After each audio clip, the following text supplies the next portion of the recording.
नमस्कार, स्वागत है आपका मुनाफे की मंडी में, जहां हम आपके लिए कमोडिटी मार्केट की तमाम खबरें लाते हैं, साथ ही बेहतरीन ट्रेडिंग कॉल्स भी। और आज हमारे साथ तीन खास मेहमान हैं। हमारे साथ किशोर नाने हैं, मोतीलाल ओसवाल से, दिव्या गगलानी हैं एक्सिस सिक्योरिटीज से, और वंदना भारती हैं एसएमसी ग्लोबल सिक्योरिटी से। आप तीनों ही मेहमानों का ईटी नाउ स्वदेश पर स्वागत है। लेकिन सबसे पहले कुछ अहम खबरें बता देते हैं जिनका आज काफी इंपैक्ट रहेगा पूरे ही कमोडिटी मार्केट पर।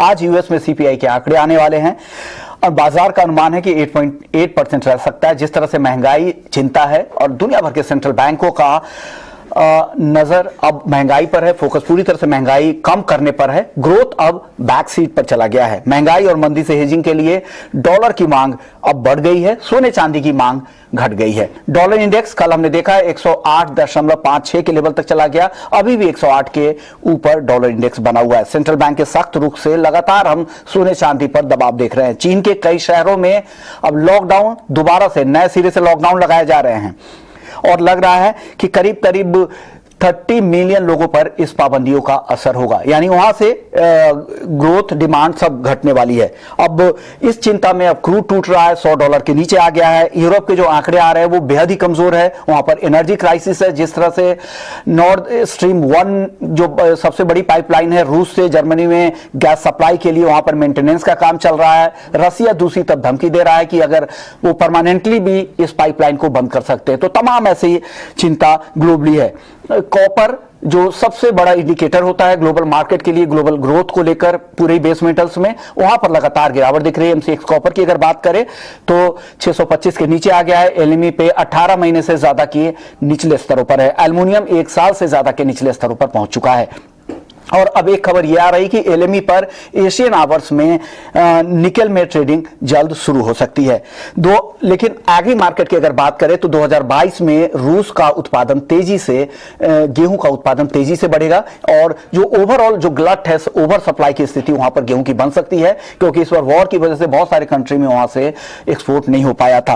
और पाम तेल को लेकर एक अच्छी खबर है भारत के लिहाज से, क्योंकि हम बड़े इंपोर्टर है खाने के तेल को। तो पाम तेल का स्टॉक मलेशिया में 7 महीने के सबसे ऊपरी स्तरों पर हो गया है। ऐसा इसलिए हो रहा है क्योंकि इंडोनेशिया में एक्सपोर्ट इंसेंटिव दिए जा रहे हैं, तो वहां से एक्सपोर्ट बढ़ रहे हैं और उससे मलेशिया से डिमांड कम हो रही है। तो तमाम ऐसी खबरें हैं पूरे ही कमोडिटी मार्केट के लिए। चलिए शुरुआत करते हैं सबसे पहले कच्चे तेल को लेकर, जहां पर $100 के अहम स्तर को कल ब्रेंट क्रूड ने तोड़ दिया, उसके नीचे आ गया है। कल करीब करीब 6 से 7% तक की गिरावट हमने कच्चे तेल की कीमतों में देखी और महीने भर में 17% तक दाम नीचे आ चुके हैं।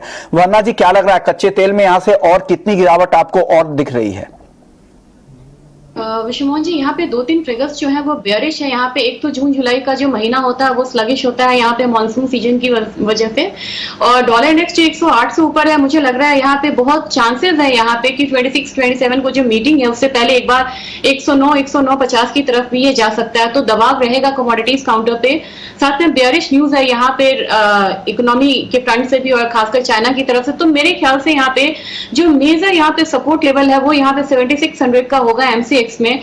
अगर इंट्राडे के हिसाब से मैं बात करूं तो मुझे लग रहा है इंट्राडे में भी एक सेलिंग ट्रिगर जो है वो कंटिन्यू यहाँ पे रह सकता है और फिर से हम डॉलर इंडेक्स में उछाल आता हुआ देख सकते हैं इवनिंग ट्रेडिंग सेशन में। तो मेरे ख्याल से यहाँ पे सेल करना चाहिए 7640 के करीब, और 7560 का टारगेट होगा। स्टॉप लॉस यहाँ पे 7690 का होगा। और थोड़ा सा शॉर्ट टर्म हम जाते हैं, थोड़ा सा शॉर्ट टू मिड टर्म जाते हैं, तो मुझे लग रहा है कि कहीं ना कहीं यहाँ पे एमसीएक्स क्रूड 7100 से 7200 का जो लेवल है वहां पे एक बेस बना सकता है। किशोर सर, आपको क्या लग रहा है क्रूड में यहां से आप कितनी गिरावट और देख रहे हैं, या आपको लगता है अब यहां से वापस से खरीदारी बढ़ेगी 100 के नीचे? दो चीजें है, रिसेशन और जाएगा, और जो चाइनीज कोविड नंबर्स और लॉकडाउन। ओके, ये आपके सर आपके ऑडियो में कुछ तकनीकी दिक्कत है, वापस से रिकनेक्ट करने की कोशिश करेंगे। यही सवाल दिव्या आपसे होगा, आपको क्या लग रहा है क्रूड का आउटलुक आपकी तरफ से क्या है? Good morning. क्रूड ऑयल की बात करूं तो अभी जो अप्रैल लो पे है, सेंटिमेंट जो है काफी नेगेटिव है। उसके जो 3 कारण है, एक तो यूएस प्रेसिडेंट जो है, जैसे हमें पता है कि वो ये वीक सऊदी अरेबिया के दौरे पे है, तो वहां पे वो प्रोडक्शन बढ़ाने की बात करेंगे, तो उसके वजह से पहले ही हमें एक बिकवाली देखने मिली। साथ ही साथ अगर मैं आईएमएफ की बात करूं तो उसने यूएस का जो 2022 का जो ग्रोथ फोरकास्ट है वो कट किया 2.3% पे। साथ ही साथ चाइना का भी जो फोरकास्ट है वो भी कट हुआ है। तो उसका वजह से डिमांड जो है वो कम ही रहने वाला है आगे चल के भी। और कल जो ओपेक का जो रिपोर्ट आया वहां पे उन्होंने बोला कि 2023 में डिमांड बढ़ेगा, पर उसका जो स्पीड होगा, पेस होगा 2022 से कम होगा, और 2020 का जो ना आउटलुक है वो कम ही रखा हुआ है, अनचेंज रखा हुआ है। तो मुझे ऐसा लग रहा है कि आउटलुक जो है क्रूड ऑयल का वो सेल ऑन राइस का ही रहेगा। अगर इंट्राडे की मैं बात करूं तो 7,600 का एक स्ट्रॉन्ग सपोर्ट जोन है, अगर प्राइसेस वहां पे ब्रेक करता है तो 7,500 तक गिर सकता है, और साथ ही साथ और स्टॉप लॉस हम 7,650 का ऊपर में लगा सकते हैं। हमारे साथ जाने माने एनर्जी एक्सपर्ट नरेंद्र तनेजा जी भी है। सर, क्या लग रहा है $100 के नीचे क्या ब्रेंट टिका रहेगा या वापस से 100 के ऊपर पहुंच जाएगा? टिका रहना तो कहना बहुत मुश्किल है, क्योंकि अभी जो कुछ हो रहा है उसके तीन बड़े कारण है। एक तो ये कि कहीं ना कहीं पश्चिम की दुनिया में ये थोड़ा सा यकीन बनने लगा है कि भाई मंदी आने वाली है यूरोप और अमेरिका के अंदर। तो वो मंदी का मतलब ये हुआ कि डिमांड डिस्ट्रक्शन होगा तेल का, और कुल मिलाकर के विकास जो है वो प्रभावित होगा। दूसरा, चीन में कई जगह नई कर्फ्यू लग गए हैं, तो उसकी वजह से भी थोड़ा मार्केट में वो सेंटीमेंट हो। तीसरा ये है कि जो कुल मिलाकर के एक अनसर्टेनिटी वो बनी हुई है यूक्रेन को लेकर के वगैरह वगैरह, ये तीन कारण है। लेकिन अगर आप इसको देखते हैं तो यहाँ कॉन्ट्रडिक्शन जो द्वंद जो वो ये आता है कि दूसरी तरफ अगर डिमांड सप्लाई फंडामेंटल देख रहे हैं और उनकी फिगर्स को भी आप देख रहे हैं तो सप्लाई साइड में मुश्किलें हैं। तो रूस की तरफ से तेल कम होगा 3 बिलियन बैरल्स, बाकी जगह से कोई दिखता नहीं कहीं आएगा। और जबकि सारे प्रोजेक्शंस ये हैं कि शायद आने वाले समय में जो है जो मंदी की बात है वो हो सकता है शैलो रिसेशन आ जाए, लेकिन डीप रिसेशन नहीं आएगा। तो ये इस समय आज की तारीख में जो रेट कम हो रहे हैं उसका सबसे बड़ा कारण है कि बाजार इसको समझ नहीं पा रहा है, और कुल मिलाकर के कुछ इसलिए पैनिक बटन थोड़ा सा हल्का सा दबाया है, मार्केट में एंग्जाइटी है, उसकी वजह से कीमत नीचे गई है। और दूसरी, अमरीकी राष्ट्रपति लगे हुए हैं, अमरीकी सरकार लगी हुई है कि तेल की कीमत नीचे आए, किसी तरीके से सऊदी अरब अपना उत्पादन बढ़ाए। अगर अब प्रश्न ये उठता है क्या सऊदी अरब वास्तव में उत्पादन बढ़ा सकता है, कई लोग इस पर प्रश्न चिन्ह लगा रहे हैं। तो ये एक अनसर्टेनिटी है, एक थोड़ा सा जो है धुंध है, उसकी वजह से ये कीमतें नीचे जा रही हैं। लेकिन मेरा मानना है डिमांड सप्लाई फंडामेंटल सबसे स्ट्रांग होते हैं, और जियो पॉलिटिक्स, ये दो बड़े फैक्टर है। उन दोनों पे कोई वजह नहीं बनती है कि तेल बहुत सस्ता हो जाए। तो जैसे मेरा ये मानना है कि अभी भी 95 से लेकर के $95 पर बैरल और $115 पर बैरल ब्रेंट जो है इसके आसपास घूमना चाहिए। हो सकता है बीच में 90 हो जाए, 85 भी हो जाए, लेकिन वो टिकेगा नहीं। एवरेज जो है वो 95 और 115 के बीच में रहना चाहिए, जिस तरह के हालात हैं। 95 से 115 का दायरा रहेगा। सर, अब आखिरी सवाल आपसे होगा, बाइडेन जी के दौरे से क्या उम्मीद करनी चाहिए वहां पर? क्या ओपेक पर दबाव बना सकते हैं उत्पादन बढ़ाने के लिए, और क्या इतना रूम बचा है उनके पास सऊदी या यूएई के पास कि उत्पादन और ज्यादा बढ़ा पाए वो? मुझे ऐसा लगता है कि सऊदी अरब और यूएई और कुछ हद तक इराक, इन तीनों के पास स्विंग कैपेसिटी है, और अगर ये स्विंग कैपेसिटी जो है ये इसका प्रयोग करते हैं तो बाजार के अंदर कम से कम 1.5 मिलियन बैरल्स, एकदम तो नहीं लेकिन आने वाले महीनों में, जाड़े के महीने में ये इतना मार्केट में और ऑयल लेकर के आ सकते हैं। जो रशिया का डेफिसिट होगा उसकी लगभग 50% भरपाई इस तरीके से हो पाएगी। अब क्या वो मान पाएंगे, क्या सऊदी अरब खासतौर से मानेगा? अमरीकी राष्ट्रपति जब कोई बात कहते हैं किसी के लिए उसे सऊदी अरब के लिए इग्नोर करना इतना आसान नहीं होगा। इतना जरूर है कि सऊदी अरब ने अपनी मांग टेबल पर रख दी है कि भाई हमको ये चाहिए, अगर आप ये चाहते हैं, क्या वो बात मानने के लिए अमरीकी राष्ट्रपति तैयार हैं? अब ये देखना पड़ेगा। लेकिन मुझे ऐसा लगता है कि अमरीकी राष्ट्रपति इस एजेंडा से जा रहे हैं कि हर हालत में तेल को सस्ता कराना है, या कम से कम और महंगा होने से रोकना है। अगर और महंगा होने से भी रोक पाते हैं तो मैं मानूंगा कि उनकी सफलता है। शुक्रिया सर, आपने वक्त निकाला हमारे लिए और पूरा मार्केट का आउटलुक समझाया। किशोर जी, सर आपसे भी मैं समझना चाह रहा था कि $100 के नीचे ब्रेंट क्रूड का भाव आपको लग रहा है कि टिक पाएगा? अभी तनेजा जी से बात हो रही, उनका कहना है कि 95 से $115 का एक रेंज रहेगा, यहां से बहुत गिरावट नहीं आएगी क्रूड में, जिस तरह की डिमांड है ग्लोबल रिकवरी धीरे धीरे जरूर लौटेगी। तो आपका अनुमान क्या है यहां से क्रूड में? Good morning mister Mohan. I think मैं भी एक्चुअली तनय से ज्यादा अग्री करूंगा। यहाँ पे दो चीजें, एक है जो शॉर्ट टर्म में जो डिमांड स्लो डाउन का जो है, स्पेशली लॉकडाउन्स को लेकर जो चाइना का जो स्लो डाउन है खास करके, ये थोड़ा इम्पैक्ट कर रहा है। सेकंड इज दैट इंटरवेंशन कि जो यूएस गवर्नमेंट जो कोशिश कर रहे हैं कि इसको प्राइसेस को थोड़ा सा कूल ऑफ कर दें, and also some of the countries जो अभी भी मतलब रशियन ऑयल को इंपोर्ट कर पा रहे हैं, जो भी लोकल करेंसी उनका जो डोमेस्टिक करेंसीज में या रूबल्स में, तो वो कहीं ना कहीं इसको प्रेशराइज कर रहा है। बट आई थिंक ओवरऑल जो डिमांड सप्लाई सिचुएशन है उसमें कुछ ज्यादा बदलाव नहीं है और काफी टाइट है और स्पेयर कैपेसिटी काफी कम है। तो मेरे हिसाब से अगर $3-4 या may be maximum I think $5-1 का डाउनसाइड हो सकता है, that is the short term. But वहां से ज्यादा मैं डाउनसाइड देखने रहा हूं। प्रोबेबली अगर इंट्राडे और 1-2 दिन के लिए है तो 75-50 के आसपास तक आ सकता है। बट वो लेवल्स मुझे बाय लेवल्स ज्यादा लगता है, 96-97 के आसपास तक जो है ना, वो लेवल्स मुझे खरीदारी का लेवल्स लगता है rather than बिकवाली का। चलिए, आज एक अहम आंकड़े भी आने वाले यूएस सीपीआई के। किशोर सर, आपको क्या लग रहा है, क्या इससे मेटल का मार्केट डरा हुआ है, बुलियन मार्केट डरा हुआ है? क्योंकि जिस तरह से सेंट्रल बैंकों का फोकस पूरी तरह से महंगाई पर है और महंगाई पर फोकस रहेगा तो दरें ऊपर जाएंगी, डॉलर मजबूत होगा और बाकी करेंसी कमजोर होगी, ग्लोबल ग्रोथ पर असर होगा और उसका ही असर हम पूरे ही बेस मेटल्स पर देख रहे हैं। यहां से और कितनी गिरावट की आशंका आपको लग रही है बेस मेटल्स के मार्केट में? सी आई थिंक जहां तक महंगाई के जो आंकड़ा है, I think most of the market consensus expect कर रहे हैं। और दूसरी बात है कि जुलाई में 1% के करीब कई तक मार्केट 99% जो डिस्काउंट किया है वो 75 बिप्स का रेट हाइक को डिस्काउंट किया है। मेरे हिसाब से आई थिंक 1% के आसपास का रेट हाइक, 100 बेसिस पॉइंट का रेट हाइक आएगा यूएस में। तो अगेन मार्केट्स 6 महीने आगे या साल भर का आगे का प्रोजेक्शंस के साथ चलता है, जो हालांकि आज का मार्केट, आज का जो आंकड़े हैं उसको इतना ज्यादा इंपैक्ट नहीं करेगा। मेरे हिसाब से आई थिंक मार्केट में एक जो बदलाव है वो जो देख रहे हैं कि 2023 के मिड 2023 तक इन्फ्लेशन पीक होके नीचे आना शुरू करेगा। आई थिंक वो कहीं ना कहीं डिस्काउंट होना शुरू हुआ है और रेट्स, यूएस रेट्स 3.5-4% के आसपास जाकर पीक आउट हो जाएगा। तो आई थिंक जो front loading of the rates जो बोलते हैं कि बहुत ही स्पीड और बहुत ही तेजी से बहुत ही ज्यादा रेट हाइक्स करके पहले ही जो फेड इन्फ्लेशन को कंट्रोल करने का जो कोशिश कर रहे हैं, उसका कहीं ना कहीं पॉजिटिविटी अपने को देखने के लिए मिलेगा। बट एज ऑफ नाउ अगर गोल्ड और बुलियन मार्केट के ऊपर अगर उसका असर अगर देखेंगे, बिकॉज रेट हाइक बड़ा आने वाला है, शॉर्ट टर्म में इसमें मंदी कंटिन्यू रह सकता है। इंडियन मार्केट में देखेंगे तो 50,400 50,500 तक आपको डाउनसाइड दिखेगा इंट्राडे में। एनीवेयर क्लोज टू मतलब 50,600 650 के आसपास इसमें मैं बिकवाली का राय दूंगा। ओके।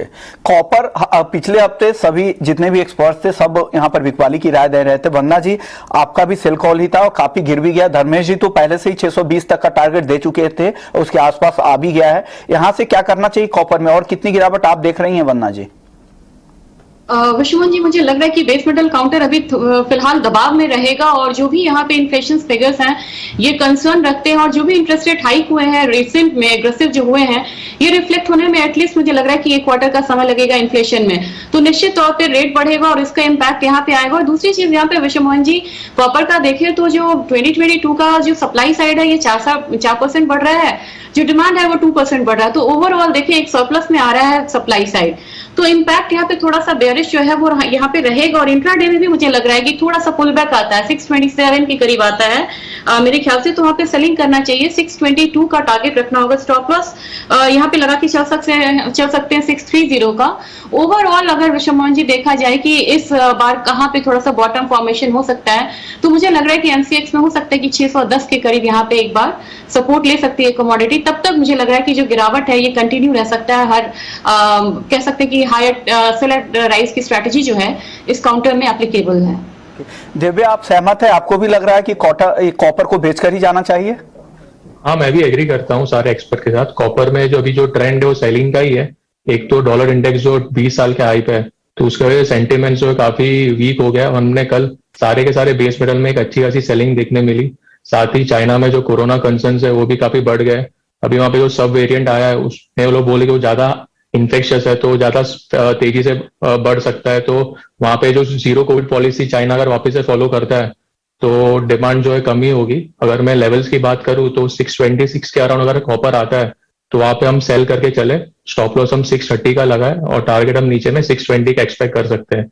एलिमेंट भी हम सेल करके चल सकते हैं। 207.50 का लेवल लगाया था तो वहां पे सेल करें। स्टॉप लॉस हम 209 का लगा है और नीचे में टारगेट हम 205.50 का एक्सपेक्ट कर सकते हैं। वर्ना जी, आपका टारगेट तो हिट हो चुका है, 622 का लेवल तो आ चुका है। क्या वापस से ऊपर में ही दोबारा री एंट्री की सलाह आप दे रही हैं कॉपर में? थोड़ा सा मॉडिफिकेशन करना चाहूंगे विश्वमोहन जी। यहाँ पे एक पुल बैक अभी 627 आना थोड़ा मुश्किल लग रहा है। मुझे लग रहा है कि एक बार 624-25 आए तो वहां पे सेल करना चाहिए। 620 का टारगेट रखना होगा। स्टॉप लॉस यहाँ पे 627.5 पर लगा के चलना चाहिए। और दूसरी स्ट्रैटेजी यहाँ पे विश्वमोहन जी बन रही है, ये एल्यूमिनियम है, क्योंकि क्रूड में भी सेलिंग है, पॉजिटिवली कोरिलेटेड है दोनों कमोडिटी। तो मेरे ख्याल से वहां पे भी 206 के करीब सेलिंग करना चाहिए। 204 का टारगेट रखना होगा। स्टॉप लॉस यहाँ पे 260 रुपए का लगा के चल सकते हैं। तो दो कमोडिटी में यहाँ पे सेल कॉल रहेगी बेस मेटल में। ओके मैम, इसका भी टारगेट हिट हो चुका है, एल्युमिनियम भी 204 के आसपास ही है। क्या इसको भी रिवाइज डाउनवर्ड रिवाइज करेंगी आप? जी विश्वमोहन जी, काफी तेजी से ये फॉल आई है यहाँ पे। इनफैक्ट यहाँ पे 204 के करीब सेलिंग करना चाहिए। 202.50 एक यहाँ पे सपोर्ट रहेगा, उसको इस्तेमाल करना होगा हमें टारगेट साइड में। और यहाँ पे स्टॉप लॉस हम लगा के चल सकते हैं 206 रुपए 25 पैसे का। ओके चलिए, ये नई कॉल है वंदना जी की तरफ से।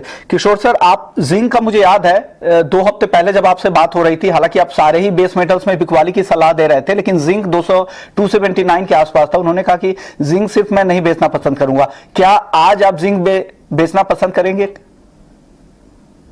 के लिए जिंक अभी भी बेच सकते हैं। सी बट अगेन आप देखेंगे तो बाकी बेस मेटल से कंपैरेटिवली जिंक इतना गिरा नहीं है। आज भी 270 268 के आसपास ही है।